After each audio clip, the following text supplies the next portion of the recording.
Perfecto, buenas tardes a todas y todos los que van a ver esta grabación y los que estén conectados. Reciban por favor un atento saludo mío y de parte del Programa de Naciones Unidas para los Asentamientos Humanos ONU Habitat. Mi nombre es Alan Vera, yo soy el punto focal de ONU Habitat y voy a ser el moderador de este evento. Sean bienvenidos y bienvenidas a la conferencia virtual internacional Inspiraciones en la Naturaleza para Ciudades Resilientes, que se enmarca en las actividades académicas del proyecto Rise Up, que es un proyecto de ONU Habitat con financiamiento de AECID, que viene apoyando a diversos municipios del sur global en temas de resiliencia, ¿no? En esta región trabajamos en Colombia y en Bolivia, en Pasto en Colombia y en el caso de Bolivia, Charagua y Copilija. Esta conferencia tiene la participación de una invitada especial, Diana Ruiz, del Instituto Alexander von Humboldt de Colombia. Hablar de resiliencia para el proyecto Rise Up es un aspecto muy importante, resiliencia a las amenazas climáticas y en especial relacionado a lo que es el desarrollo urbano sostenible. Entonces, en el marco del proyecto nosotros hemos identificado el aspecto urbano, el aspecto de cambio climático y también todo ello relacionado con la biodiversidad, ¿no? Y por eso nos interesa mucho la visión del Instituto Alexander von Humboldt en esta temática. La única ponencia de esta tarde estará a cargo, como les decía, de Diana Ruiz, a quien voy a proceder a presentar. Diana Ruiz es investigadora adjunta del Centro de Soluciones Basadas en la Naturaleza, Instituto Alexander von Humboldt, Colombia. Es bióloga con un máster en conservación y uso de la biodiversidad. Su trabajo se centra en investigar y proponer lineamientos para mejorar la incorporación de la biodiversidad y sus servicios ecosistémicos en la planificación urbano-regional, promoviendo la implementación y evaluación de soluciones basadas en la naturaleza junto con un equipo multidisciplinar. Ha apoyado a diferentes ciudades en la identificación de la estructura ecológica del territorio, el análisis de los servicios ecosistémicos urbanos, la formación de planes de gestión de espacios verdes públicos y áreas protegidas urbanas, así como el codiseño de soluciones basadas en la naturaleza para la gestión del recurso hídrico. Estimada Diana, muchísimas gracias por aceptar esta invitación y te cedo el espacio para que puedas compartir con nosotros tu presentación. Hola, Alan, muchas gracias y buenas tardes a todos y gracias por la invitación. Yo, pues bueno, tengo una presentación que les quiero compartir y les voy a contar un poco de lo que hacemos en el instituto y algunas reflexiones que hemos tenido alrededor de este tema de las soluciones basadas en la naturaleza, principalmente en el contexto latinoamericano. Entonces, como les comenté, les voy a contar un poco la experiencia que hemos tenido desde el instituto, que al principio también quiénes somos y por qué estamos trabajando en este tema, y después algunos casos pues concretos que hemos implementado. Dale. Bueno, pues nosotros entonces somos el Instituto de Investigación en Recursos Biológicos Alexander von Humboldt, somos un instituto técnico asociado al Ministerio de Ambiente del Gobierno de Colombia y trabajamos principalmente pues el tema de biodiversidad. Somos parte de los institutos de investigación que asesoran al Ministerio para la toma de decisiones. Somos 5 institutos y el Instituto Humboldt pues trabaja todo el tema de conocimiento de la biodiversidad a nivel continental. El objetivo es promover, coordinar y realizar investigación que contribuya al conocimiento, conservación y uso sostenible de la biodiversidad como un factor de desarrollo y bienestar para la población colombiana. Entonces, el instituto este año justamente cumple 30 años y a pesar de que en sus inicios empezó siendo pues el instituto que lidera todo el tema de línea base, de conocer el estado de la biodiversidad y las tendencias de cambio, actualmente también trabaja muy relacionado con cómo la biodiversidad impacta el desarrollo y el bienestar, ¿no? Entonces también entendiendo la biodiversidad como eje del desarrollo de las comunidades, principalmente pues en países mega diversos como los latinoamericanos, y reforzando esa interfaz entre ciencia, política y sociedad, también haciendo que este conocimiento finalmente sea útil para la toma de decisiones y también para pues que las comunidades se apropien y gestionen la biodiversidad en sus territorios. Dale.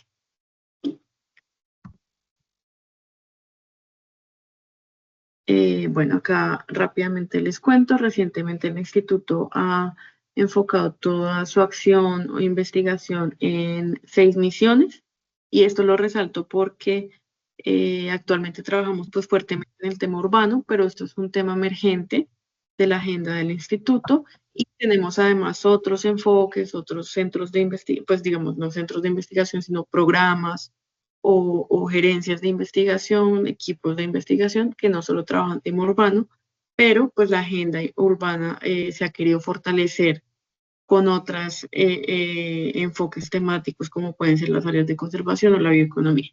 Entonces, estas 6 misiones son estas que están acá. Una misión está muy enfocada en la conservación de áreas de importancia ecológica y todas, digamos, las herramientas que tradicionalmente existen para la protección de los ecosistemas asociados, por ejemplo, a áreas protegidas, otras medidas de conservación. La segunda misión se enfoca en paisajes productivos biodiversos. Esto quiere decir, pues, trabajar con sectores productivos como la ganadería, la agricultura, el sector de hidrocarburos y mejorar, pues, esas prácticas del sector productivo para tener un impacto positivo en la biodiversidad y entendiendo, pues, que la conservación de la biodiversidad no solo ocurre dentro de estas áreas de protección, sino pues a escala también más amplia en el paisaje e integrando pues diversos actores como pueden ser las empresas. La tercera misión es la de paisajes urbanos regionales resilientes, que es de la que les voy a contar hoy, pues que es el enfoque urbano y su relación también, como lo mencionaba Alan, en relación con todo el tema de cambio climático, resiliencia, vulnerabilidad, adaptación y mitigación, que pues es tan relevante para la región. La misión 4 es la bioeconomía y negocios biobasados, que también es uno de los temas emergentes que trabaja el instituto y es pues poner también la biodiversidad y su uso sostenible como en la mesa del desarrollo y que se amplíen estas discusiones sobre las oportunidades que ofrece la conservación de los ecosistemas para la oportunidad también en generación de empleos o pues desarrollo de las comunidades. La misión 5 es una misión que también trabaja muy de la mano con la de paisajes urbanos y tiene que ver con todo este tema de apropiación social del conocimiento y cómo ese conocimiento al final es útil para las comunidades a través de estrategias de educación ambiental, divulgación, acceso libre al conocimiento y cómo al final el conocimiento no queda pues en productos técnicos, sino que pues las comunidades pueden utilizarlo efectivamente para gestionar sus propios contextos. Y la misión 6 tiene que ver con cómo este conocimiento finalmente pues tiene incidencia en la política pública y en esa misión o en ese enfoque de trabajo asesoramos mucho al gobierno nacional y a los gobiernos subnacionales, a ciudades, municipios, pues en la toma de decisiones, ¿no? Y en cómo generar instrumentos que al final permitan darle sostenibilidad a estas acciones de biodiversidad a través de planes de desarrollo, planes de ordenamiento, pues normativa que soporte todas estas acciones. Listo. Siguiente.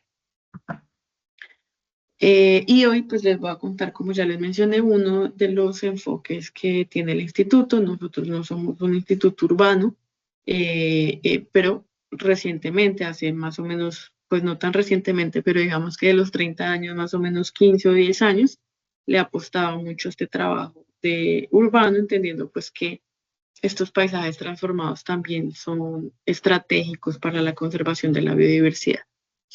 Frente a este tema específico de biodiversidad urbana, ecología urbana o de biodiversidad y ciudades, la meta que tenemos como institución es impactar los modelos de ocupación urbano regional de Colombia en este caso, pero ahorita pues les voy a mencionar que recientemente también estamos trabajando en varios países de Latinoamérica y se espera que pues seamos también incidentes en ese sentido a partir de la incorporación de elementos de resiliencia y biodiversidad en la planificación y gestión urbana. No solo trabajar temas de biodiversidad desde el enfoque técnico, la generación de conocimiento, sino al final el objetivo es también impactar modelos de ocupación territorial que permitan pues que las ciudades minimicen su impacto sobre la biodiversidad, pero que también la integren como una oportunidad pues de su desarrollo territorial. Dale. Bueno, y parte de lo que digamos que da alineamientos para todo este enfoque es pasar un poco a entender los contextos urbanos y el desarrollo urbano como únicamente como un motor de pérdida de biodiversidad y como un factor negativo para la conservación de los ecosistemas, a entenderlo también como una oportunidad. Si bien igual es fundamental investigar, entender y hacer, pues, digamos que evidente el impacto que tiene la urbanización sobre los ecosistemas locales. También pues se ha cambiado recientemente este paradigma y esta visión, y es entender cómo la biodiversidad también puede ser integrada y verse como una oportunidad y no como un factor pues que puede limitar el desarrollo o como esa dicotomía entre el desarrollo y la naturaleza, y entender cómo pues de hecho la naturaleza es uno de los factores centrales que puede permitir diseñar y ordenar ciudades pues mucho más saludables y sostenibles. Dale. Y esto también entendiendo que esto es pues el ejemplo de Colombia, pero aplica para muchos países, que no solamente existen pues los ecosistemas y las ciudades por un lado, sino que todas las ciudades también son diversas en sí mismas, digamos que no está la ciudad y la biodiversidad por un lado, sino que los sistemas urbanos también son diversos, y en ese sentido las recomendaciones, los lineamientos y las oportunidades de generar acciones de gestión de la biodiversidad y de desarrollo urbano deben considerar ese contexto particular en el que se encuentra cada ciudad. En este caso, tenemos tres insumos técnicos que tiene Colombia y que dan lineamiento para bastantes de la toma de decisiones que ocurre en el país. Es por un lado todo el sistema de ciudades, que es este mapita que ven a la izquierda, que parece que tiene, pues que las ciudades no tienen nada detrás, ¿cierto? Es un fondo gris como si las ciudades estuvieran alejadas de los ecosistemas. Luego tenemos en el centro el mapa de ecosistemas de Colombia, que tiene más de 80 tipologías de ecosistemas, pero parece que tampoco hay gente viviendo en esos ecosistemas, entonces las ciudades no se ven ahí. Y por último, el tercer mapita muestra todo el tema de cuerpos hídricos, humedales y pues como el territorio, en este caso colombiano, pero aplica para Latinoamérica, tiene todo pues una relación directa con el ciclo del agua y con las dinámicas hídricas. Pero pues esto se mantiene separado, y no solo en mapas y en insumos técnicos, sino también en cómo las instituciones gestionan por un lado el agua, por otro lado los ecosistemas y por otro lado las ciudades. También el llamado que hemos liderado y lo que desde la biodiversidad queremos resaltar es que al final pues las ciudades se encuentran en un contexto y en una relación directa con sus ecosistemas y con todas las dinámicas hídricas, y pues la relación es recíproca. Entonces eso también hace parte de esto, y que claramente cada ciudad depende de un contexto biofísico, cultural, histórico que es particular, y que no se pueden generar lineamientos generalizados, sino que hay que entender muy bien ese contexto en cada caso y de esa manera también generar las soluciones adecuadas. Siguiente. Bueno, y acá solo para cerrar como este contexto de por qué una institución como enfocada en biodiversidad actualmente trabaja en ciudades. Lo que hemos hecho es generar conocimiento, como les conté, conocimiento base, caracterización de ecosistemas, información sobre especies, análisis de servicios ecosistémicos, para luego que ese conocimiento pueda ser aplicado, por ejemplo, a través de la valoración de estos servicios y en la toma de decisiones. También generamos herramientas para que la comunidad pueda ser parte de ese diseño de las soluciones, portafolios de soluciones que ahorita van a ver, pero pues entendiendo como toda la diversidad de soluciones que son aplicables en los territorios. Y al final también el intercambio de experiencias, que es parte de lo que estamos haciendo hoy, es facilitar pues esos aprendizaje continuo entre las comunidades, intercambiar lecciones aprendidas, buenas prácticas, casos de éxito. Esto es más o menos cómo está estructurado y cómo intentamos tener incidencia al final en los territorios. Siguiente. Bueno, y hoy, para tener un poquito de orden sobre lo que les voy a contar hoy, conceptualmente, o digamos que de los marcos, el instituto siempre ha trabajado desde la gestión integral de la biodiversidad que ocurre en contextos rurales, que pues como saben se discuten agendas globales como puede ser el marco global de biodiversidad, las metas Kunming-Montreal y cómo esa gestión de la biodiversidad ocurre en las ciudades, como cuáles son las oportunidades, qué acciones se podrían desarrollar ahí. Entonces el marco en ese caso es la gestión de la biodiversidad y recientemente pues desde que surgió el marco de las soluciones basadas en la naturaleza también trabaja desde ese enfoque que seguramente ustedes han visto pues viene muy liderado desde el hemisferio norte con proyectos pues sobre todo europeos que han empezado a dinamizar estos procesos desde el marco de SBN. Y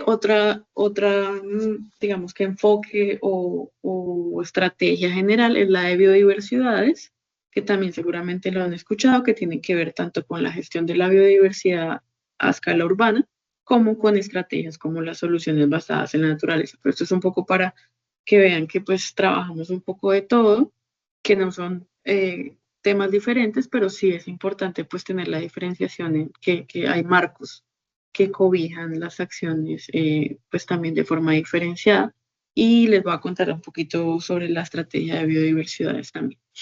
Dale. Entonces, bueno, frente a esta estrategia de biodiversidades, pues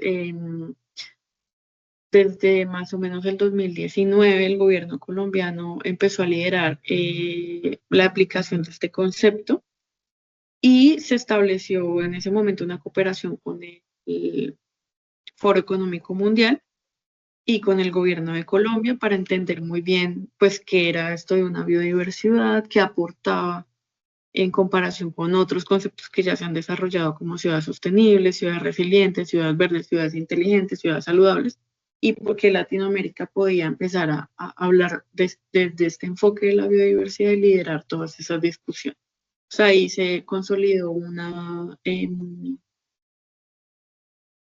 comisión de expertos a escala internacional que desarrollaron muy bien el concepto y recopilaron algunos casos a nivel global de cómo una ciudad está incorporando la biodiversidad y qué tipos de acciones debería emprender una ciudad que quiere convertirse en una biodiversidad, que el resultado está en este libro negro que ven acá, que tiene su versión en inglés y en español, al final les muestro dónde pueden encontrarlo, que desarrolló como esto teóricamente.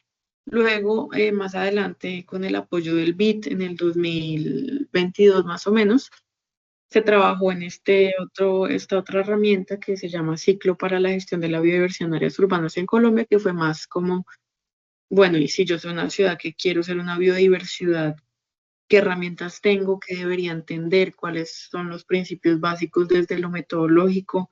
¿Qué hago, no? Como cuáles son los pasos para hacer esto y para yo entender, conocer mi biodiversidad, generar instrumentos para eso, generar alianzas entre los sectores. Y esa segunda fase pues fue mucho más metodológica. Y finalmente, pues en la actualidad nos encontramos, somos socios técnicos de la Red de Biodiversidad de América Latina y el Caribe, que lidera CAF y que tiene pues otro socio técnico que son Hábitat justamente, y ya estamos pues tratando de sacar este concepto no solamente de Colombia, sino que la región lo empiece a liderar y a través de la red se pretende pues dinamizar toda esta discusión, ya buscar casos prácticos, incubar proyectos concretos, buscar alternativas de financiación para las acciones, dinamizar el intercambio de experiencias. Y pues esto es a través de una colaboración entre diferentes gobiernos locales. Actualmente hay 192 miembros de la red que hacen parte de 17 países que incluyen también, pues como el nombre de la red lo menciona, toda Centroamérica. Y esa es como la evolución un poco de esta iniciativa. Siguiente. Y bueno, para contarles, pues como estas apuestas de biodiversidades desde su origen, que como les cuento, en 2019 y actualmente mucho más enfocado en la red, la estrategia de biodiversidades desde lo conceptual y desde a largo plazo propone 5 compromisos que una ciudad debería adquirir o debería, pues como considerar si quiere convertirse en una biodiversidad. Uno de ellos tiene que ver con sanar o restablecer los vínculos entre el contexto urbano y rural, Entonces ya dejar ese como también esa dicotomía entre lo urbano y lo rural y entender que hay una dependencia directa y que la ciudad puede tener un impacto positivo en las dinámicas rurales y que claramente además depende de estos sistemas rurales, de la relación entre el campo y la ciudad, no solo a escala, digamos, desde la dimensión espacial, pensando en, por ejemplo, corredores, todo el tema de cuenca, todo lo hídrico, sino también desde la percepción como ciudadanos y revalorizar, sí, como reconocer esa importancia del campo para la ciudad. El segundo compromiso tiene que ver con incorporar nuevamente la biodiversidad en la matriz urbana, mucho más con estrategias de infraestructura verde, desde la concepción del diseño urbano. Y es que tradicionalmente las ciudades parece que han expulsado la naturaleza de la ciudad, ¿no? Entonces el gris ha sacado la naturaleza y casi siempre pues la ve más como un obstáculo que como una oportunidad. Entonces el segundo compromiso habla de cómo desde la innovación, el diseño se puede volver a traer la naturaleza a nivel de barrio, por ejemplo, o ya mucho más desde las zonas, el entorno construido. El tercer compromiso es hacer de la biodiversidad un factor de competitividad. Esto tiene que ver con estrategias como economías positivas con la naturaleza, bioeconomía, economía circular y como pues lo que les he contado, la biodiversidad empieza a ser no solo parte de la agenda ambiental de una ciudad, sino también un eje de desarrollo y como otros sectores lo entienden desde ahí. El cuarto compromiso es promover mejores arreglos de gobernanza. Esto tiene que ver con cómo se involucran a diferentes actores en la gestión de la biodiversidad, cómo se articulan las secretarías, por ejemplo, de una alcaldía alrededor de eso, cómo trabaja el sector público y el privado de la mano para proteger los ecosistemas. Y pues que eso al final es necesario, no solo identificar ecosistemas y hacer mapeo de servicios ecosistémicos, por ejemplo, sino también generar estas alianzas y este trabajo en conjunto entre actores. Y finalmente, el quinto compromiso tiene que ver con liderar el cambio hacia un nuevo sistema de valores. Esto es mucho más a nivel individual, de ciudadano, y es como al final cada individuo, cada ciudadano pues, contribuye a eso, ¿no? Y se reconoce como un habitante de una biodiversidad, cambiando sus hábitos de consumo, por ejemplo, siendo un agente activo en esa transformación. Y esto, pues, digamos, transversalizado o habilitado por tres aspectos fundamentales que son la planificación. Entonces, esto, pues, tiene que estar soportado por herramientas muy robustas de planificación y gestión del territorio que al final permitan, pues, que esto suceda. Oportunidades de financiación, porque todos sabemos, pues, este tipo de acciones no ocurren si no hay, pues, mecanismos de financiación que aporten en la sostenibilidad de las acciones y todo el tema de medición y monitoreo, porque también se entendió que pues al final evidenciar el impacto de las acciones es fundamental para replicarlas, para darle sostenibilidad en el tiempo. Listo, dale. Entonces, esta es como la primera fase de biodiversidades que se trabajó, como les comenté, a nivel global, con el apoyo del Foro Económico Mundial. Pues que como esta discusión a este nivel de visión de biodiversidad. Y posteriormente pues se generó esta herramienta, que es el ciclo para gestionar la biodiversidad en áreas urbanas, que básicamente pues es muy desde el lenguaje de la planificación lo que debería ser una ciudad para empezar este camino de las biodiversidades. Entonces es básicamente una guía con 5 pasos y 2 procesos transversales. El primer paso es explorar y pues se enfoca en que la ciudad identifique o se ubique en un nivel de avance según sus capacidades institucionales, económicas, de equipos técnicos. eh, bueno, y ahí, desde ahí, entienda pues qué es lo que es posible hacer y qué no, ¿no? Surgió porque muchas ciudades decían, no, es que yo no tengo recursos económicos para eso, otras ciudades ya están más avanzadas, y pues la idea es que todas las ciudades puedan arrancar y avanzar sin importar pues si están muy adelante o si de pronto no tienen recursos económicos suficientes. Entonces esta fase de explorar permite que la ciudad haga un autodiagnóstico y desde ahí pues aborde las siguientes fases con los recursos que tiene. analizar pues básicamente todo lo que yo debería conocer y entender de mi ciudad en términos de biodiversidad y gobernanza, para luego priorizar acciones, planear, ¿no? Como desde planes de acción, formulación de proyectos, implementar las acciones y el proceso transversal que ven en morado, que es evaluar y monitorear, y otro proceso transversal que tiene que ver con todo el involucramiento y articulación con actores que también debe estar en todas las fases. Entonces, no voy a profundizar mucho en esta herramienta, pero también está disponible. Y como les digo, es como la segunda fase, ¿no? Entonces, si yo entiendo hacia dónde voy como ciudad con estos principios que les conté ahorita, ahora, cómo lo hago, qué herramientas metodológicas tengo, cómo priorizo acciones, cómo las implemento y cómo las evalúo. Siguiente. Bueno, y ahora sí, entonces quiero contarles más sobre desde el concepto de soluciones basadas en la naturaleza que hemos hecho, pero pues me parece importante también contarles todo el enfoque de biodiversidades y de gestión de la biodiversidad, porque a pesar de que no están en el marco de las SBN, pues claramente están articulados y coincidencialmente pues somos socios técnicos junto a ONU Habitat de la red de CAF que está liderando CAF y pues el instituto fue uno de los pioneros en proponer el concepto. Entonces ahorita quiero contarles más desde este enfoque de soluciones, empezando por algunos retos que son particulares del contexto latinoamericano. Dale. Entonces, bueno, parte de este concepto de soluciones basadas en la naturaleza es entender, pues bueno, son soluciones a qué problema, ¿cierto? Y los problemas, como lo hemos discutido, como les he dicho, pues no son iguales en todos los territorios, no son iguales en países desarrollados a países en desarrollo. Entonces, eso es parte de lo que pues hemos intentado considerar para implementar este concepto en el contexto de la región latinoamericana.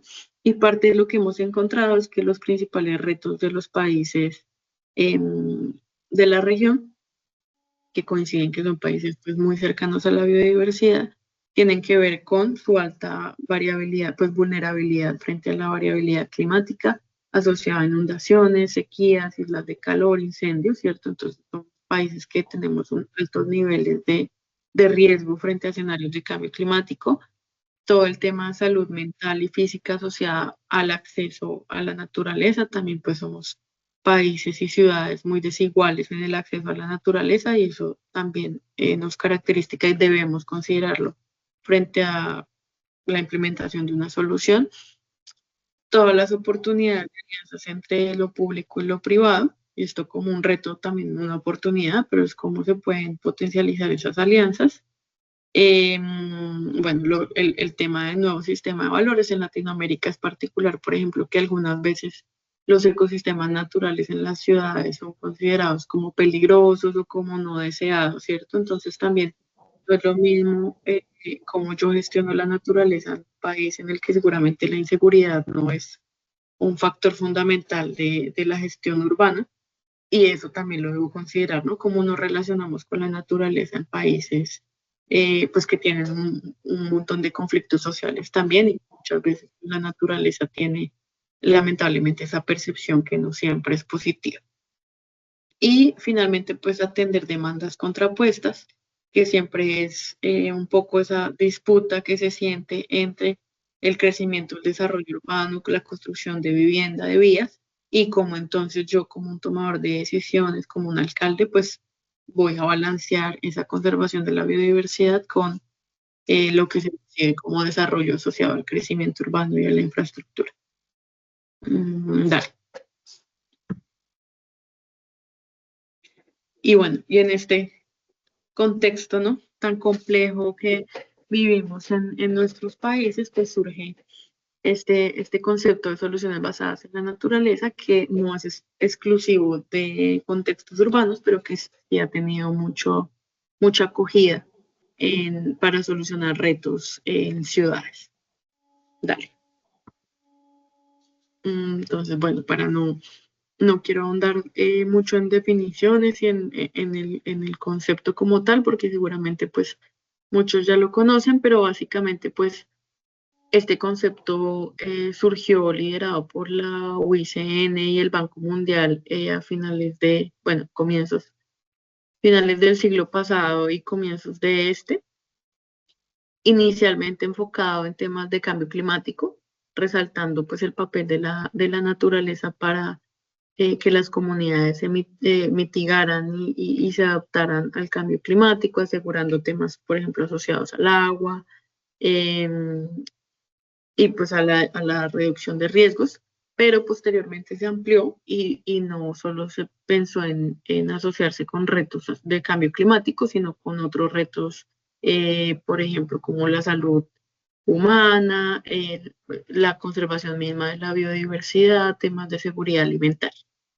Entonces, la UICN tiene la definición que es la que es más acogida realmente y las define entonces como aquellas acciones para proteger, gestionar y restaurar ecosistemas naturales o modificados que permitan abordar retos sociales de forma eficaz y adaptativa, proporcionando simultáneamente beneficios para el bienestar humano y la biodiversidad.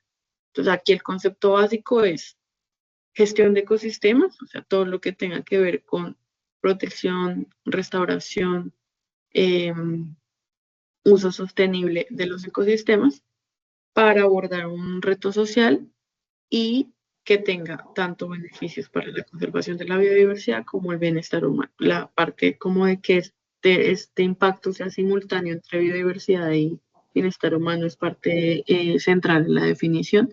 Y la Comisión Europea tiene otra definición que es que tienen como objetivo ayudar a las sociedades a abordar una serie de retos medioambientales, sociales y económicos de forma sostenible y que son acciones inspiradas, apoyadas o copiadas de la naturaleza, utilizando y mejorando las soluciones existentes y explorando soluciones más novedosas. Esta definición de la Comisión Europea, como les digo, luego perdió un poco de fuerza, sobre todo por el tema de que son acciones inspiradas, apoyadas y copiadas de la naturaleza, porque eso era un poco ambiguo, ¿cierto? Y entonces inspirado podía ser también bioingeniería o como que otras estrategias que seguramente pueden aportar a la sostenibilidad o otras metas, pero que no necesariamente tenían que ver con la conservación de ecosistemas. Dale, siguiente. Y aquí rápidamente el anterior, un momento, por favor. Y aquí rápidamente pues defino esto de una manera gráfica. Entonces tenemos acciones basadas en la conservación de ecosistemas que van desde protección, por ejemplo, fortalecer todo el tema de áreas protegidas, hasta la restauración y la generación de infraestructura, por ejemplo, infraestructura verde. Entonces van desde lo más natural, pero también pueden haber acciones que son más asociadas, por ejemplo, en las ciudades infraestructuras construidas, ¿cierto? Y esas soluciones híbridas que no necesariamente solo son de ecosistemas naturales. Y al final, para abordar los desafíos sociales que también se han priorizado, mmm, ya hay marcos que priorizan los desafíos sociales pues a nivel global actualmente para generar beneficios simultáneos frente al bienestar humano y la biodiversidad.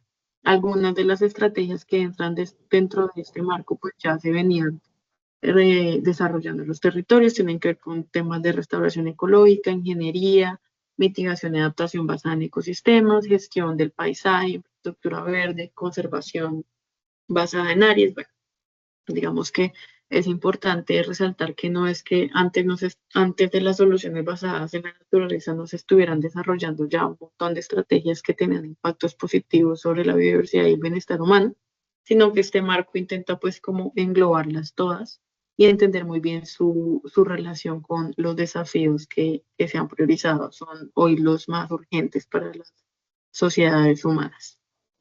Siguiente.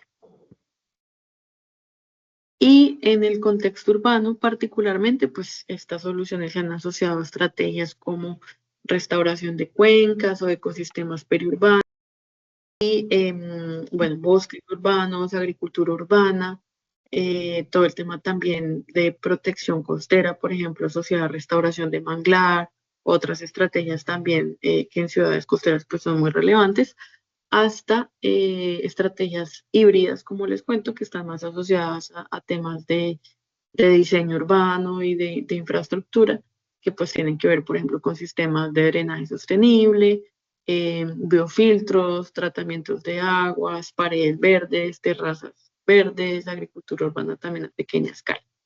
Y en lo urbano, pues también estos retos que vimos que se han priorizado de manera general, pues empiezan a tener un poco más de especificidad asociados, por ejemplo, a la gestión del agua, a la resiliencia, temas de regeneración urbana y habitabilidad urbana, desarrollo de capacidades sociales, planificación y gobernanza, justicia y cohesión social, salud y bienestar, oportunidades de empleo.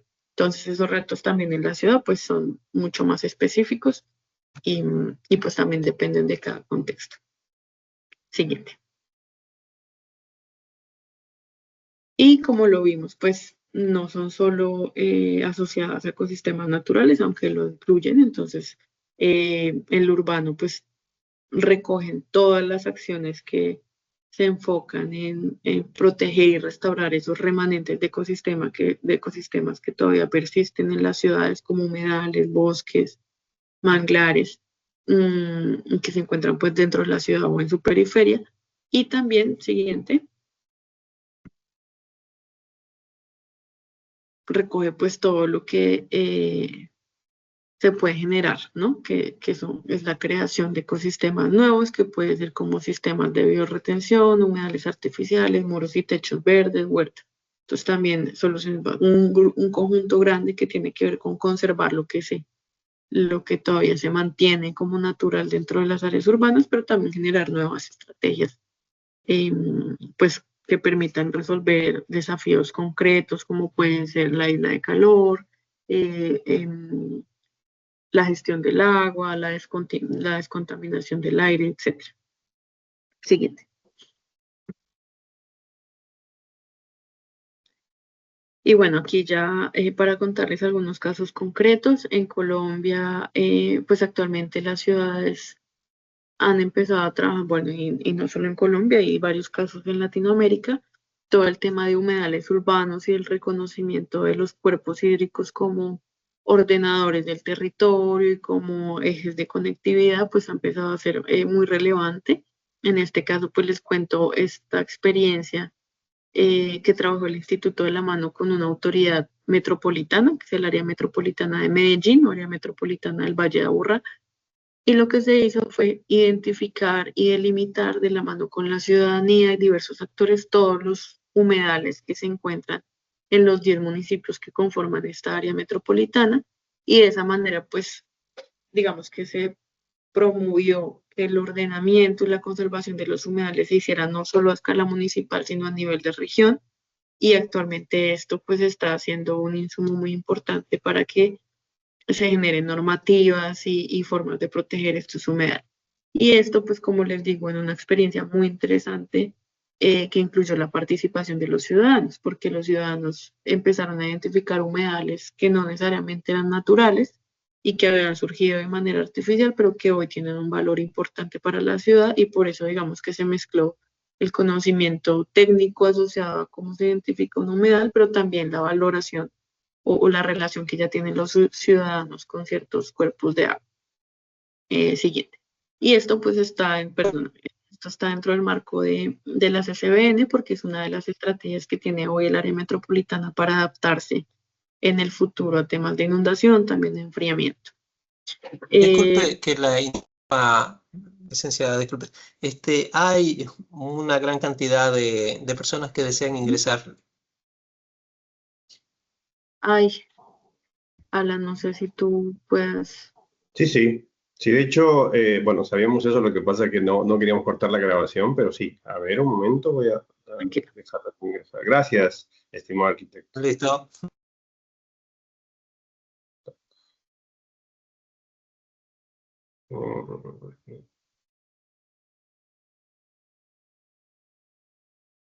Perfecto. Creo que... ujú. Muy bien, continuemos. Listo. Si quieres, no sé, yo estoy hablando así de corrido, pero pues también si hay de pronto al final algunas preguntas, no sé, Alan, si tenemos el chance de al final dejar espacio para algunas preguntas.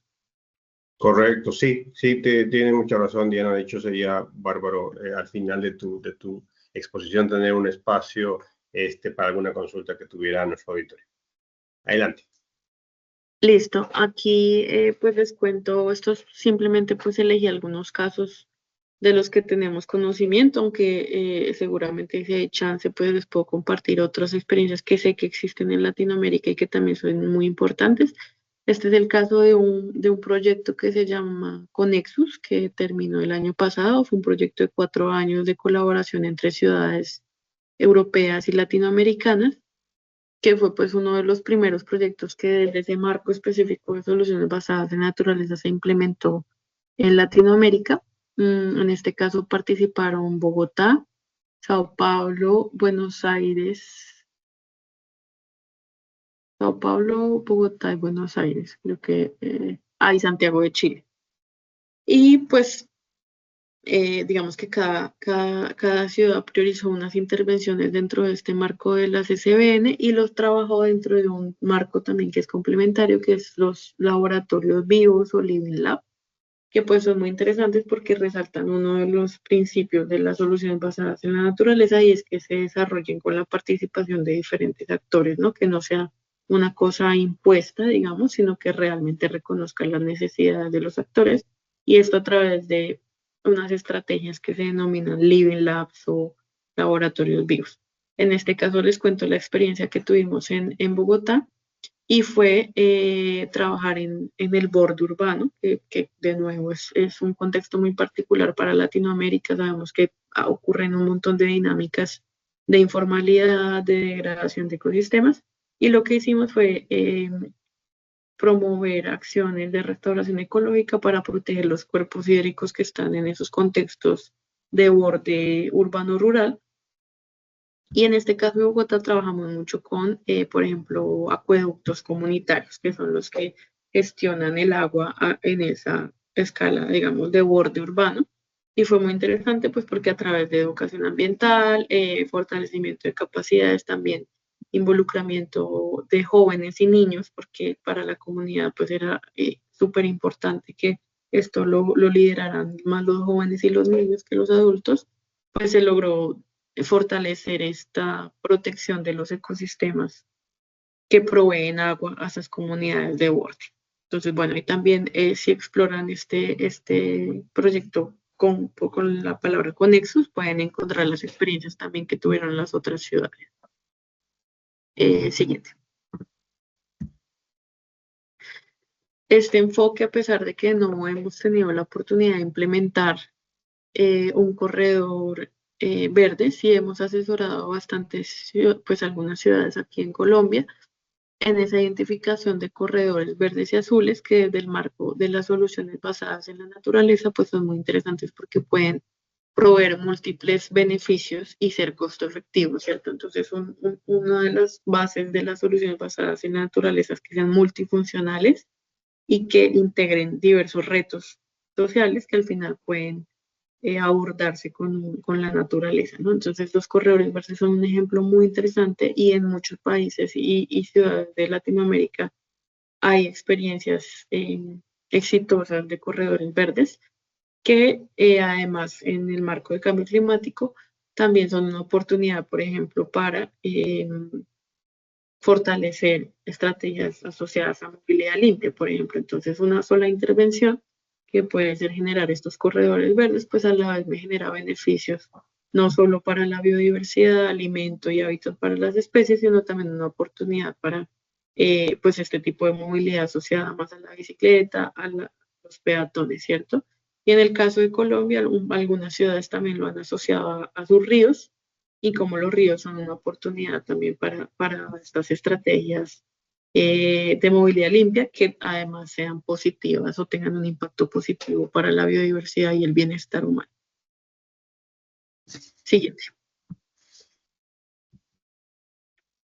Otro ejemplo es en un proyecto también que ejecutamos en alianza con algunas instituciones y ciudades europeas.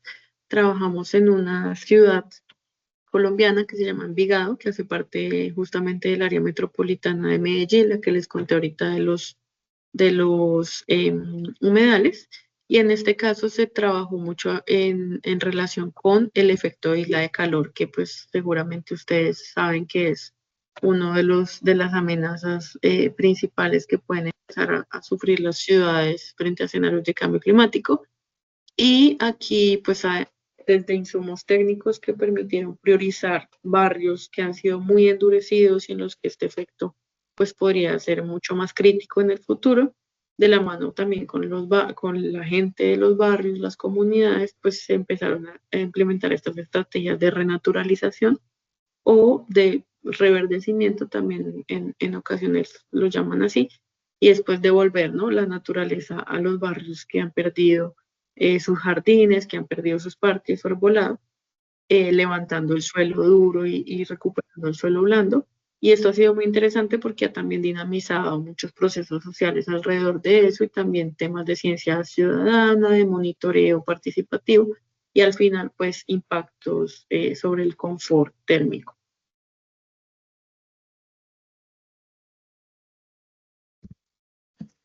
Listo. Otro caso rápidamente también es mucho más asociado al tema de diseño urbano. También es una oportunidad muy interesante, además de trabajo multidisciplinar, involucrando pues arquitectos, botánicos, a la misma ciudadanía. Es el caso de este parque en Barranquilla, que se diseñó priorizando especies del ecosistema pues característico de esta ciudad, que es el bosque seco, y está muy cercano a la ciénaga. Entonces el diseño incluía considerar esta funcionalidad ecológica y también brindar espacios diversos para el encuentro social. Entonces no solo pues espacio público tradicional que conocemos con el equipamiento, con las sillas, con las plazas, sino también generar, por ejemplo, algunos parches de bosquecito que permitiera a la ciudadanía como esa reconexión con la naturaleza y también con la narrativa y la educación ambiental que hay alrededor de las especies pues que siempre han existido en ese territorio, que además tienen pues una connotación gastronómica, cultural. En las canciones también aparecen las especies. Entonces una experiencia muy interesante, como un parque pues puede en su diseño integrar criterios de biodiversidad y de funcionalidad ecológica y a la vez pues brindar bastantes beneficios para las personas que aprovechan ese parque. Siguiente. Y también sin olvidar, como les he resaltado en esta presentación, todo el tema de la generación de nuevas economías y pues que esto tenga una incidencia importante en el desarrollo de las ciudades. También un caso en Barranquilla que está muy asociado a turismo de naturaleza, en este caso turismo de naturaleza y turismo de base comunitaria. Con apoyo del instituto, pues la ciudad generó unas rutas turísticas cercanas a la ciudad que permiten también fortalecer esa relación urbana y rural además. Y pues como resultado se generaron estas alternativas de turismo de naturaleza que hoy pues son una oportunidad en Barranquilla. Siguiente. Y bueno, para cerrar y de pronto tener un espacio de preguntas, si es que las hay, de estas herramientas que les he contado y casos que hemos podido conocer y apoyar en Colombia, en algunos otros países de Latinoamérica, pues quisiera resaltar estos desafíos, necesidades y oportunidades de la implementación de conceptos como las soluciones basadas en la naturaleza en nuestros contextos, que son pues principalmente es cómo evidencio yo que una solución basada en la naturaleza primero está solucionando para lo que se implementó, para lo que se pensó implementar, y cómo se genera evidencia de que esa solución es mucho más efectiva en términos de costos, de beneficios que alternativas tradicionales, ¿cierto? Entonces esto pensando mucho en cómo se le da eh, sostenibilidad a esas acciones, cómo se les busca financiación a largo plazo. Lo que les hablamos al comienzo, también cómo integro diversos valores que las personas tienen sobre la naturaleza, que no siempre son positivos, entonces yo puedo generar más conflictos si no tengo en cuenta que en algunos casos aumentar un bosque o ampliar un humedal no es lo que quiere la gente necesariamente, entonces también entender que a veces la naturaleza no tiene esa percepción positiva y cómo entonces uno considerar eso en el diseño e implementación de las soluciones.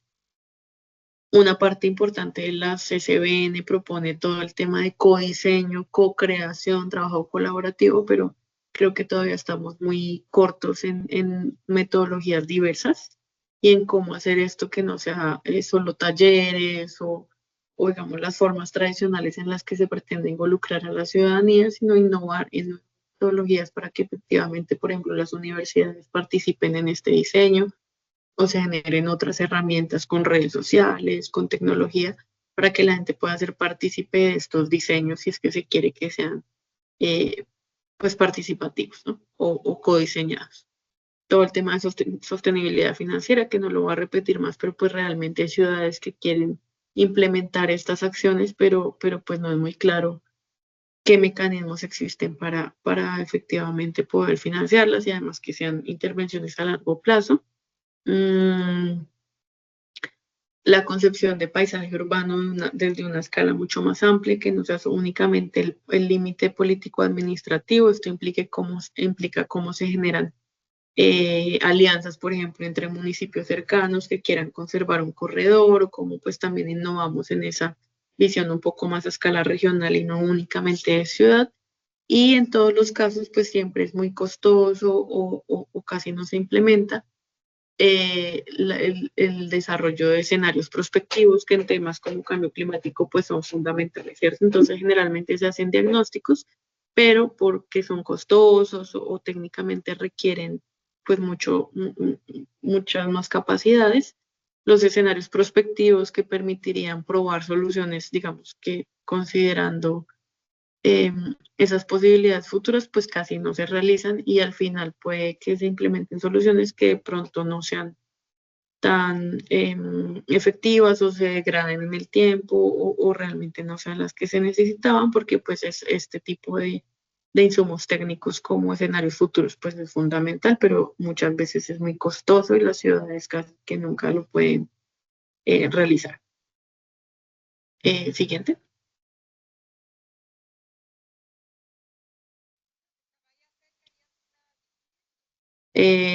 Bueno, y aquí seguro de pronto a través de Alan les puedo compartir el link, pero hay un micrositio que se llama Ciudades Biodiversas, lo pueden buscar así como Ciudades Biodiversas Humboldt, y gran parte de estos proyectos que les conté hoy, de todo el marco de biodiversidad, de los dos libros, que es el más conceptual y el otro metodológico, los pueden encontrar ahí, todo es de libre acceso y también pues hay casos prácticos y algunas otras herramientas que no les pude compartir hoy, pero pues también la invitación es a que puedan explorarlo y creo que con eso ya termino.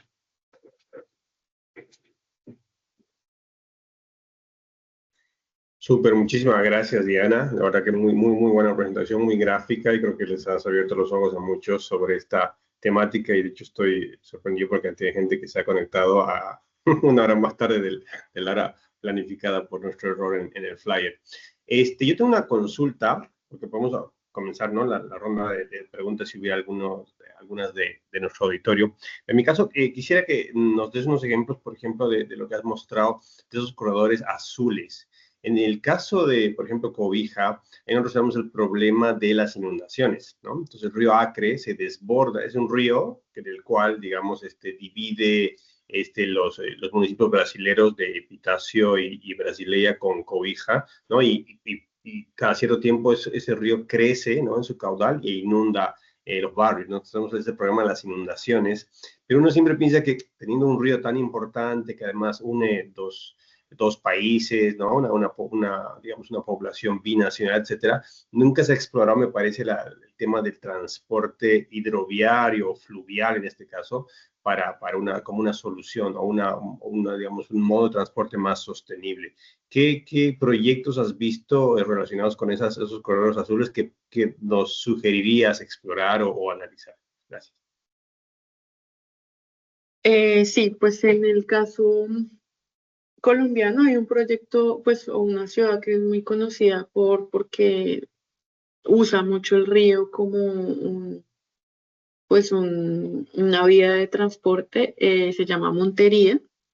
En ese caso, y usan, pues tradicionalmente es una cosa muy asociada más a la cultura, ¿no? Tradicionalmente el río atraviesa la ciudad y tradicionalmente la gente cruzaba el río en unos como barquitos que se llaman planchones y la gente hacía sus planchones y cobraban un poquito para ayudarle a la gente a cruzar. Luego la ciudad tuvo una transformación muy interesante alrededor del río.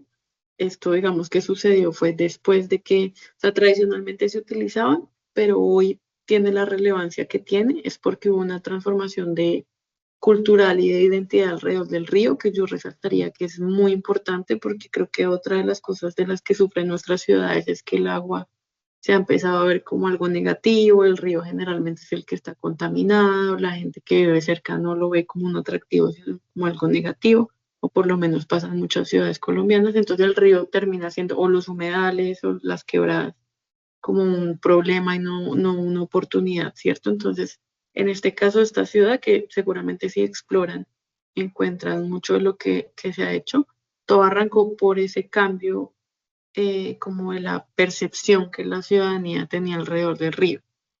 Y precisamente se construyó como un corredor de espacio público en la ladera del río.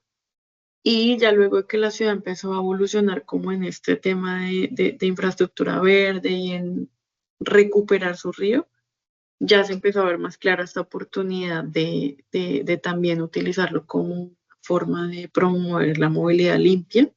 En este caso, pues ha sido con apoyo de la banca multilateral. Creo que esto es un proyecto que ha sido apoyado por el BID, WWF, bueno, otros préstamos que ha pedido la ciudad.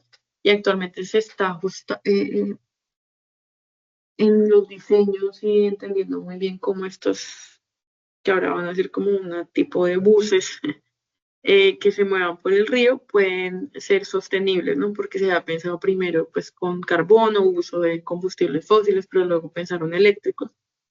Y entonces se está trabajando en cómo sería realmente más desde lo tecnológico del vehículo, pero pues resaltaría, Alan, frente a tu pregunta, que todo también tiene que ir acompañado sobre la relación, con la relación que tiene la ciudad con el río, ¿no? Y que lo vean como una oportunidad.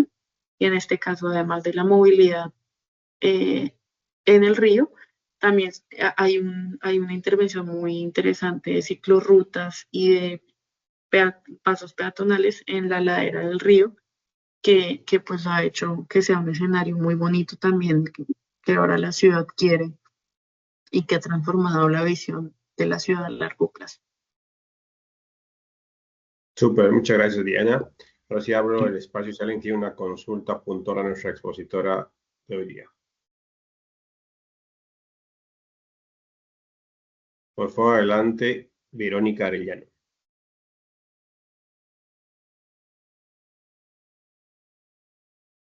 Está con el micrófono en mute. Capaz yo le puedo ayudar. A ver. Ah, sí, está como bloqueada. A ver ahí. Buenas noches, ¿me escuchan? Ahora sí, adelante. Sí, traté de hablar hace un momento, por eso no me podían escuchar. Bien, buenas noches, Diana, Alan y a todos los presentes. Realmente ha sido un gusto compartir toda la presentación suya, mucha experiencia, mucho trabajo y, bueno, contactos, ¿no?, que usted ha mencionado. En esa visión que usted tiene, quisiera que me amplíe algunas estrategias resilientes que le han sido efectivas dentro de alguno de los proyectos para que podamos, en cierta manera, homologar o promocionar, digamos, esas estrategias eficaces que hubieran tenido de resiliencia. Sí, pues yo realmente resaltaría este tema de la renaturalización a nivel de barrios. Ahí el que les mostré que era como una herramienta para enfrentar la isla de calor.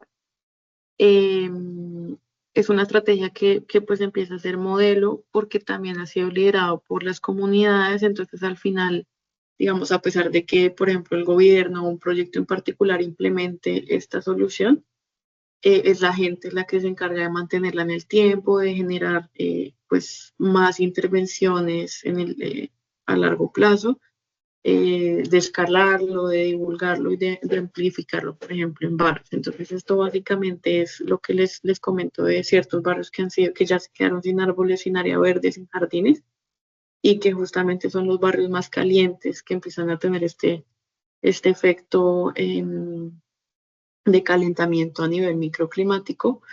Han empezado desde la comunidad a abrir espacios donde están dominados por cemento, parqueaderos, andenes que no necesariamente pues tienen que ser tan dominados por cemento, sino que tienen oportunidad para generar jardines.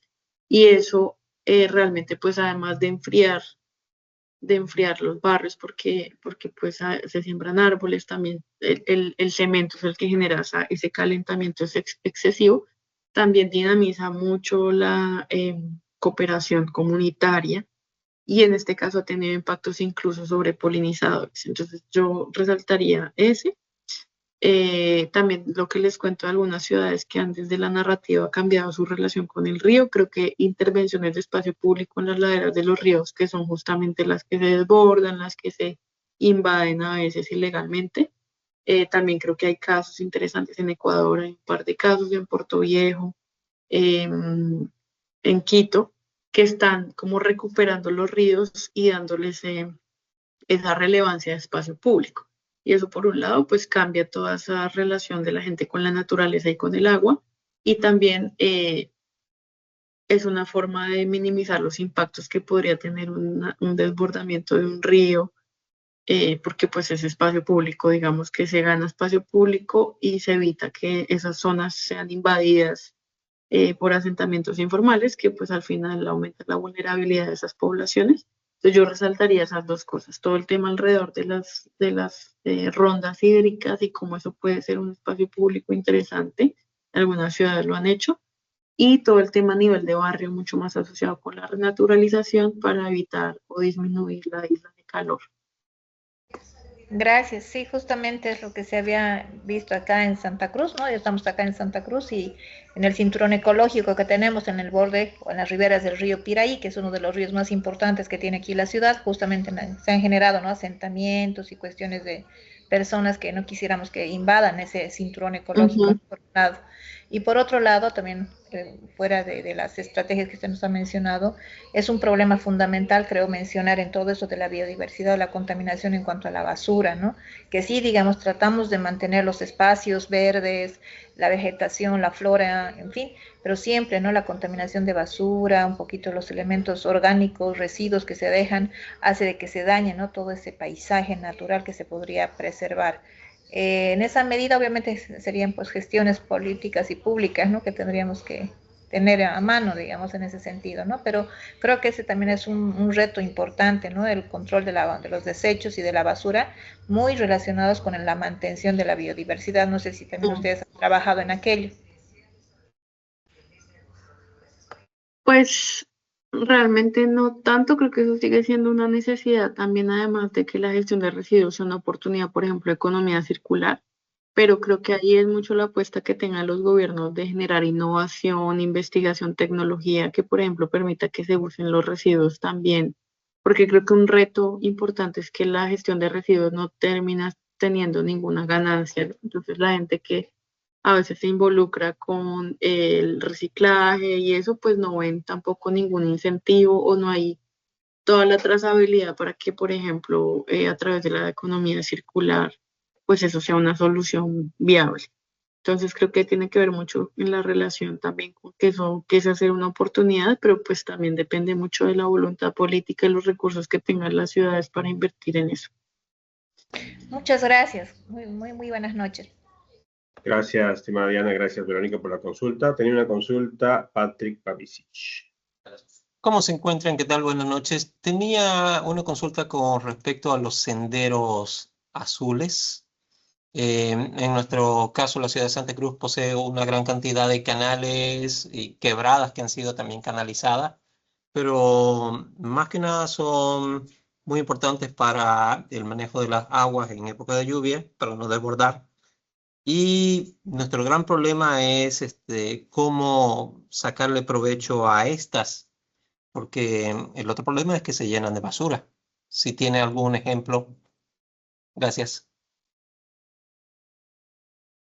Eh, bueno, no, yo creo que también este tema de renaturalizar las quebradas y integrarlas es un reto importante. Aquí en el caso de Bogotá, lo que se está haciendo es que bajo liderazgo del acueducto, que es estas empresas que son como mixtas, mitad privado y mitad público, que funcionan en de esta forma como medio extraña, se han empezado a hacer pilotos en los que se levanta el cemento, o sea, se recuperan espacios de las quebradas, porque es que generalmente las quebradas que han sido canalizadas tienen esta percepción, o pues bueno, estoy hablando también del caso de las ciudades colombianas, em, como negativa, porque pues es más percibido como un caño que como un ecosistema.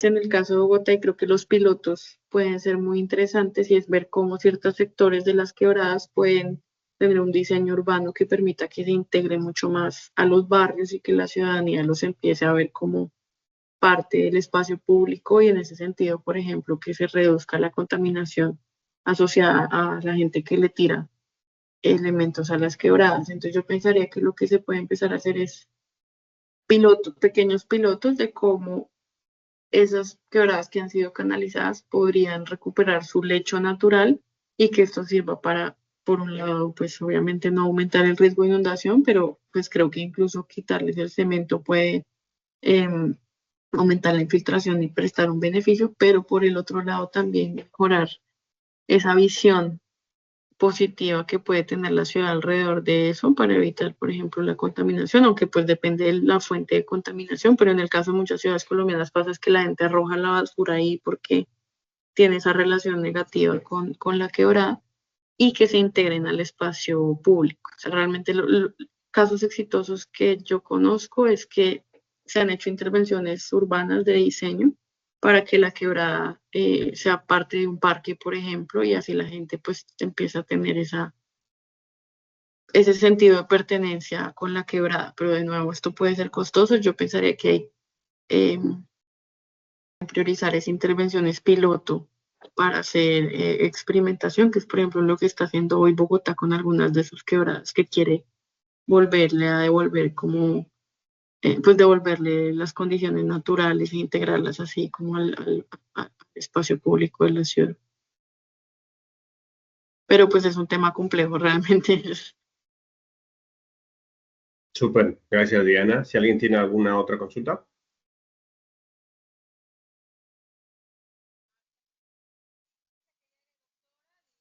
Creo que ninguno todavía. Yo aprovecho, tengo una de, por ejemplo, ese tema de gestión del paisaje, ¿no? Que es algo que igual, bueno, nosotros en el caso del proyecto Rise Up, la verdad que no teníamos las capacidades técnicas, ¿no? Para abordar esta temática, más bien hemos priorizado mucho el proyecto Rise Up desde el punto de vista de más resiliencia climática y hacer proyectos, por ejemplo, que se puedan financiar, etcétera. Hemos hecho comités directivos, tanto en Cobija y en Charagua, para ver qué es lo que quiere la comunidad, ¿no? Entonces, digamos, el approach, el enfoque ha sido más trabajar con la comunidad para definir lo que necesitan, no con el municipio solamente, ¿no? Porque a veces pasa que los proyectos son más lo que quiere el municipio versus lo que la gente realmente necesita. Entonces había que sopesar esos temas, ¿no? Y hemos incorporado a diversos actores y ahí un actor que la verdad que a pesar que los hemos convocado no hemos tenido una buena, digamos, buena acogida ha sido las universidades, ¿no? Y ahí va mi consulta un poco. En el caso de tu exposición has manifestado necesidades de, por ejemplo, innovar, este tema de un nuevo sistema de valores, de sopesar las demandas contrapuestas y demás. ¿Cuál sería el rol que tú le asignas, por ejemplo, a trabajar con las unidades académicas? Aquí tenemos algunos representantes de universidades también, para que este tipo de soluciones basadas en la naturaleza tengan una pata, ¿no es cierto?, científica o académica, o un respaldo en investigación que también sea fuerte. El Instituto Alexander von Humboldt ha trabajado también con universidades públicas o privadas para los proyectos. Gracias.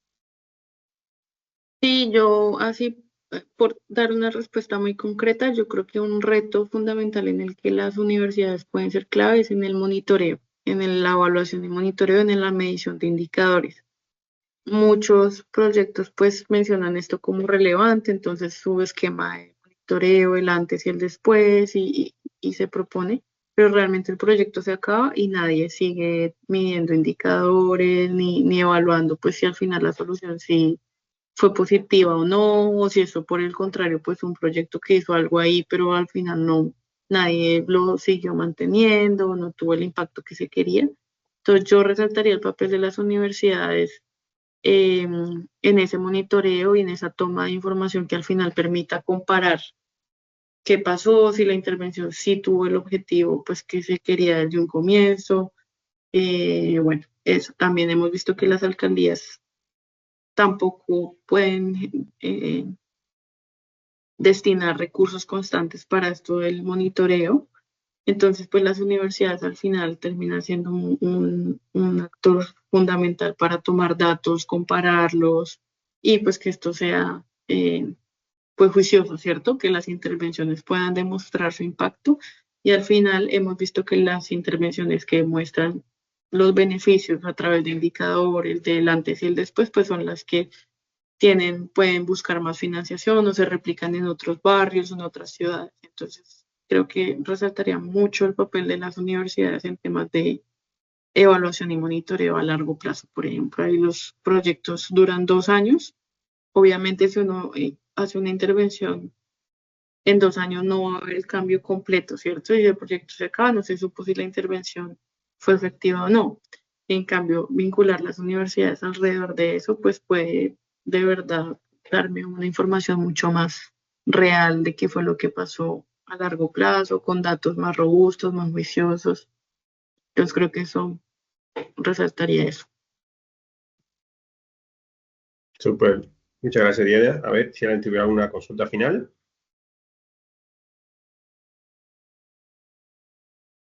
Si no, yo sí tengo una última, relacionada a una actividad que tenemos en ONU Habitat, que es la siguiente semana en Cobija. Vamos a hacer una pequeña cosita de reforestación, ¿no? Lo que pasa es que hay un barrio que se llama Junín, que se ve afectado por las inundaciones, y una de las soluciones que hemos identificado también con los vecinos es el tema de reforestar esa parte más cercana al lecho del río, ¿no? Entonces ahí el reto, perdón, es definir qué especies arbóreas hay que poner, ¿no? Entonces, ¿por qué no es poner cualquier tipo de especie arbórea? Entonces hemos analizado cuáles son las, digamos, autóctonas, cuáles son las que no pueden dañar lo que actualmente hay, más o menos relacionado a lo que tú manifestabas en tu exposición, ¿no? Restaurar ecosistemas y demás, aunque en nuestro caso es algo mucho más simple, ¿no? Pero la verdad quisiera una recomendación tuya de qué se puede evitar hacer cuando haces estos proyectos bonitos que en el papel suenan bien, de reforestación, en el que tú dices a los vecinos que apadrinen este tema, ¿no? Porque una cosa es plantar, otra cosa es cuidarlo. Hay gente que planta y nunca cuidó y se mueren nuestras especies, pero ¿qué cosas tú nos recomendarías no olvidar? Un proyecto tan chiquito, tal vez se pueda hasta definir como proyecto piloto de lo que estamos haciendo en Junín con la reforestación. Gracias. Sí, pues yo creo que en este caso es muy importante que haya articulación entre diferentes criterios y profesionales, ¿no? Los biólogos y los ecólogos seguro van a optar por especies que sean nativas, que le den alimento a las especies y eso, pero por ejemplo hay especies nativas que crecen muy lento y en contextos urbanos pues es importante que los árboles puedan primero resistir las condiciones urbanas, que son de contaminación, ruido, enfermedades, y segundo, que sean árboles que crezcan relativamente rápido, pues porque los beneficios del arbolado también están asociados a árboles grandes. Cuando son chiquitos, pues se mueren más fácil, la gente los tumba. Entonces, yo pensaría que pues, la recomendación principal es, en lo posible, vincular como profesionales que tengan diferentes visiones y los criterios urbanos son muy importantes. Hay especies nativas que son perfectas desde lo ecológico, pero las raíces son muy grandes o crecen muy lento y eso en términos pues de gestión urbana no es lo ideal. Entonces, ponderar esos criterios es lo más importante. También el tema de que estén disponibles. Muchas veces se hacen los diseños de las especies que deberían ir y al final no hay viveros. O sea, no se consiguen las especies y toca sembrar las que haya. Entonces, yo creo que previo a eso hay que entender muy bien cuáles son las especies que se pueden conseguir en el contexto, pues, si cercanas, que no sean sobrecostos, que toque traer otras especies. Y además porque lo ideal es que las especies ya estén adaptadas a donde van a ser sembradas. Entonces no tiene sentido que uno traiga de otra ciudad una especie que finalmente tal vez no resista. Entonces creo que parte también de lo que se olvida cuando se hacen esos proyectos es un primer diagnóstico de ver qué disponibilidad de material vegetal hay y sobre ese priorizar ya con los criterios ecológicos y eso, pero también lo que pasa es que muchas veces el que prioriza son biólogos solamente, entonces prioriza unas especies que al final no aguantan y se mueren porque la ciudad no está para esas especies. O el arquitecto prioriza las especies más bonitas y no las que le dan alimento a las aves.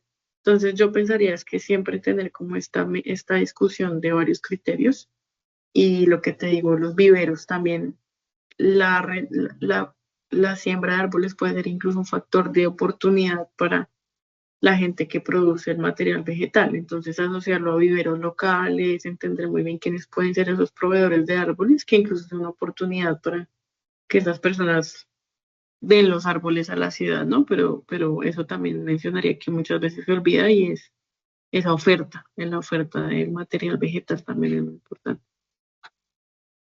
Perfecto, Diana. Muchas gracias por tus respuestas y por tu participación en este evento. Tenemos una consulta última de Verónica. A ver, adelante. Sí, bueno, una consulta pequeña. En cuanto a lo que vendría a ser el paisaje, ¿no? Estamos analizando diferentes ecosistemas, en fin. En esto de los microclimas y algo más pequeño, digamos, que se podría implementar dentro de viviendas, dentro de espacios, ¿no?, más reducidos, estaríamos viendo esto de los huertos urbanos como una alternativa. ¿Es usted, digamos, prioriza, digamos, que se incorporen estos huertos urbanos? ¿En qué medida, qué experiencia ha tenido con ellos? El beneficio real que tengan, si se a corto plazo o a largo plazo, tal vez esas visiones quisiera que me amplíe, por favor, para incorporar, ¿no?, dentro de lo que vendrían a ser viviendas pequeñas o reducidas, este tipo de acción, si vale la pena o es a otra escala. Sí, pues yo creo que depende muchísimo del contexto de cada ciudad. La verdad es que sí son herramientas, o sea, sin pensar en el contexto de cada ciudad, sí son estrategias que terminan teniendo múltiples beneficios. Permiten que, por ejemplo, haya intercambio entre diferentes generaciones, ¿cierto? Entonces, en esos espacios es donde está el adulto mayor, está el niño, entonces en términos sociales tienen impactos muy positivos. También de uso del espacio, en términos de biodiversidad también, porque muchas de las especies que se usan son herbáceas que al final atraen un montón de polinizadores, pues sobre todo si no se usan con agroquímicos muy fuertes ni nada, ¿no? Porque ahí sí, sino si son con técnicas un poco más, desde la agroecología, por ejemplo, también tienen un impacto muy positivo sobre la biodiversidad. Digo, el tema del contexto es porque en algunas ciudades están prohibidas, por ejemplo, en espacio público, entonces es difícil encontrar el lugar donde la gente puede hacerlas. De pronto también resaltaría el tema de que fueran apoyadas por una entidad local. En el caso de Bogotá es una estrategia muy, muy exitosa, pero también porque ha sido liderada por el Jardín Botánico. Entonces, si bien la gente las cuida, el Jardín Botánico presta asesorías, fortalecimiento de capacidades. Entonces, yo pensaría que hay que entender muy bien si, por ejemplo, se puede brindar una especie de fortalecimiento de capacidades a la gente para que sepa qué plantas sembrar, que no le echen veneno a todo, porque también pues puede haber niños, el tema de los residuos orgánicos, o sea, como que si hay un apoyo institucional puede ser viable, a pesar de que finalmente esos son temas que lidera la gente, ¿no? La comunidad la que cuida las huertas, todos los procesos eh, pues son liderados más por la gente que por las instituciones, pero también lo que te digo, hay ciudades en las que es prohibido las huertas y la gente las hace y está perfectamente, pero luego entonces hay este conflicto con la institucionalidad, entonces si uno lo promueve, pues luego le dicen, pero usted está promoviendo una cosa que no está regulada, porque en muchas ciudades el espacio público no es para uso de estas agricultura, ¿no? Entonces yo haría una lectura primero de eso, que no se vayan a generar conflictos y resaltaría el tema de fortalecimiento de capacidades previo a, porque pues pueden pasar muchas cosas que al final incluso de que esos espacios terminen siendo como lotes baldíos o zonas, digamos, degradadas que al final la comunidad no se apropia. Gracias, muy gentil. Perfecto, Diana, muchas gracias. Y no sé si ustedes saben, pero la verdad ya vamos casi 2 horas acá, así que te agradezco mucho, Diana, por tu tiempo y todas tus respuestas. Agradezco a todo el auditorio igual por habernos seguido todo este tiempo y haber hecho las consultas pertinentes. La verdad que de parte de ONU Habitat muy agradecido con la exposición y con la deferencia que has tenido, Diana, y seguramente vamos a estar en otro momento haciendo otro evento similar. Les comento que esta conferencia y estas consultas se las va a colgar en las páginas web que tenemos, o si no en redes sociales de ONU Habitat, en ex Twitter, o también en Instagram. Así que muchas gracias con todos, y si quieres dar unas últimas palabras, Diana, para cerrar esta conferencia. No, pues muchas gracias y sí, pues creo que revisar el micrositio, el sitio web, yo te lo paso ahorita por el correo por si tienes la oportunidad de compartirlo en algún medio o algo, pues ahí ya se pueden explorar los documentos, algunos casos, algunas páginas web de otros proyectos que se han hecho también en el marco de SBN, no solo con el instituto, sino con otros socios, y creo que ahí pueden pues encontrar referentes interesantes para todas estas como experiencias y buenas prácticas y otras metodologías. Perfecto. Con esas palabras doy por cerrada esta conferencia. Buenas tardes o buenas noches a Bueno, todos. muchas gracias por la invitación. Chao.